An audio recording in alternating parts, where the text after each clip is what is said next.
সুবহানাল্লাহি ওয়া বিহামদিহি, সুবহানাল্লাহি ওয়া বিহামদিহি, ওই বান্দার সমুদ্রের ফেনারাশি পরিমাণ যত গুনাহ আছে সমস্ত গুনাহ খাতা আল্লাহ তাআলা মাফ করবেন।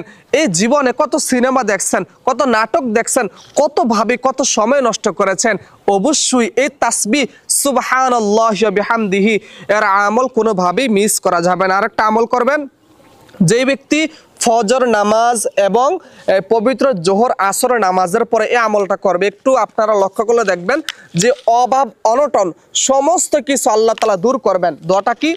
সালামুন কওলাম মির রাব্বির রহিম, সালামুন কওলাম মির রাব্বির রহিম। অনেকে বলেন হুজুর আমি খুব বিপদের মধ্যে আছি, ঋণের মধ্যে আছি, অভাব অনটন কিছুই যাচ্ছে না। এই জি সালামুন কওলাম মির রাব্বির রহিম, পবিত্র ফজর এবং পবিত্র জোহর আসর মাগরিব নামাজের পরে এই আমল কোনোভাবেই মিস করা যাবে না। আর একটা দোয়া পড়বেন, প্রিয় দর্শক, আল্লাহ তাআলার প্রিয় বান্দা হইবেন, মৃত্যুর পরে জান্নাত লাভ হবে। অনেকে বলেন হুজুর কি আমল করতাম যখন আমাদের মৃত্যুবরণ হবে, কিছুই তো আমরা কবরের মধ্যে নিতে পারবো না। স্পেশাল একটা আমলের কথা বলে দেন, যে আমলটা করলে আল্লাহ তাআলা আমাদেরকে ভালোবাসবেন, আল্লাহ তাআলার প্রিয় বান্দা হইতে পারবো। আমলটা কি?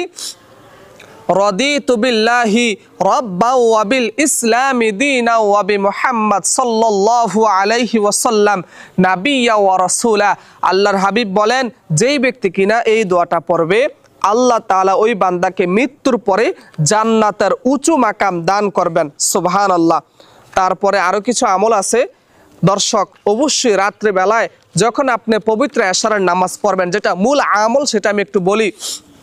যখন আমরা পবিত্র এশারের নামাজ পড়ব, আল্লাহর হাবিব বলেন যেই ব্যক্তি কিনা পবিত্র এশারের নামাজ পড়বে মধ্যরাত্র পর্যন্ত নফল ইবাদত করলে যত সওয়াব হবে সমস্ত সওয়াব আল্লাহ তাআলা ওই বান্দার আমল নামার মধ্যে তিনি লিপিবদ্ধ করে দিবেন।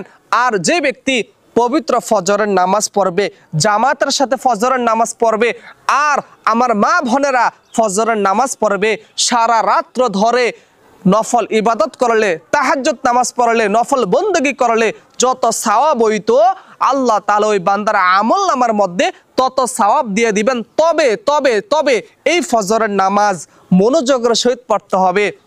যখন আপনি মনোযোগ দিয়ে দিলটা লাগায়া দিয়া নামাজ পড়বেন আল্লাহ তাআলা আপনার উপর খুশি হয়ে যাবে। দেখছুনি আমার বান্দা কত সুন্দর করে নামাজ পড়ে, মৃত্যুকে সামনে রেখে যে আমার এইটাই ফজরের নামাজ, আমার জীবনের শ্রেষ্ঠ নামাজ। যখন আপনি এটা মনে করে নামাজ পড়বেন দেখবেন নামাজের মধ্যে দুনিয়ার শয়তানি আর মনের মধ্যে আসবে না।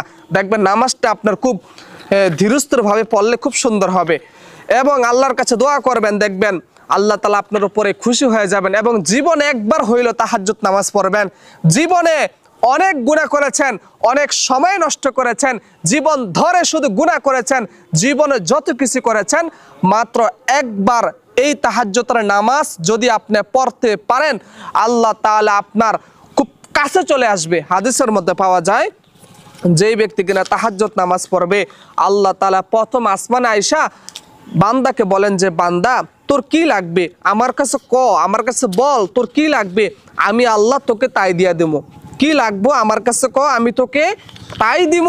তো রিজিক লাগবো, টাকা পয়সা লাগবে, আমার কাছে বল, আমি তোকে দিয়া দিব। সুবহানাল্লাহ সুবহানাল্লাহ।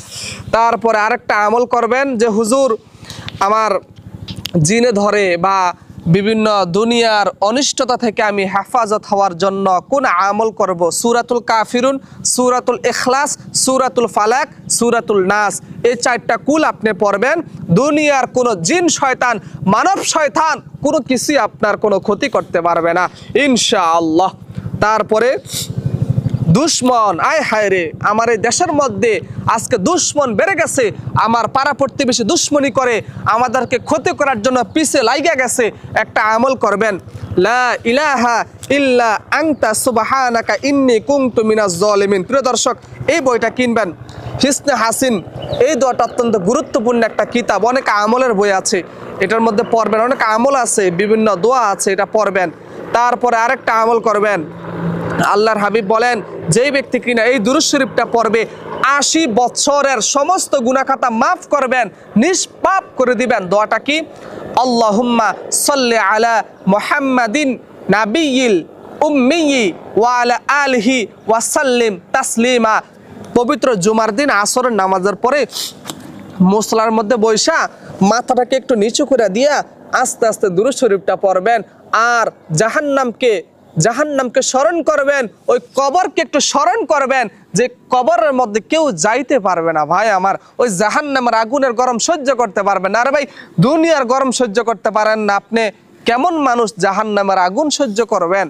দুনিয়ার মধ্যে দেখেন একটা আগুন লাগা দিয়া দেখেন কতটুকু তাপ সহ্য করতে পারেন। তাপ সহ্য করতে পারবেন না, আগুনের গরম সহ্য করতে পারবেন না।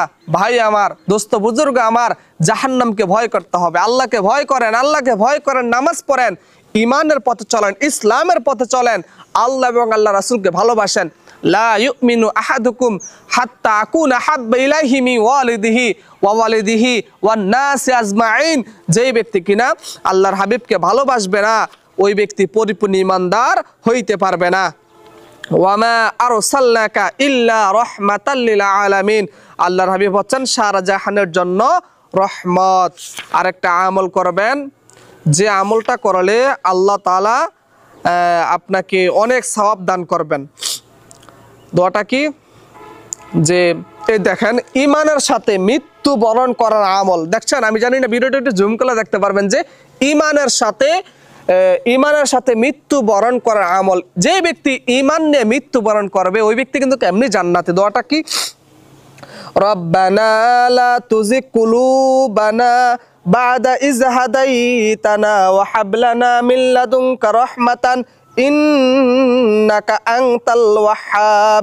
যে ব্যক্তি কিনা এই দোয়াটা পড়বে, আল্লাহর হাবিব বলেন ওই ব্যক্তি ঈমানের সহিত মৃত্যুবরণ করবে।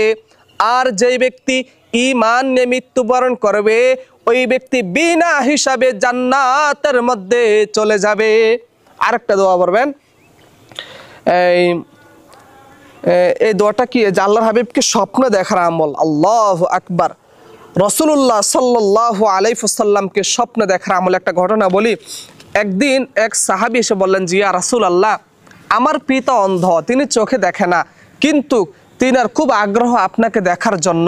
তখন আল্লাহর হাবিব বললেন, তোমার পিতাকে গিয়ে বলবা সাল্লাল্লাহু আলাইহি ওয়াসাল্লাম, সাল্লাল্লাহু আলাইহি ওয়াসাল্লাম, যেই ব্যক্তি কিনে দুরূদ শরীফ পড়বে আমি হাবিব তার সাথে আমি দেখা করব, স্বপ্ন যোগে দিদার লাভ করব।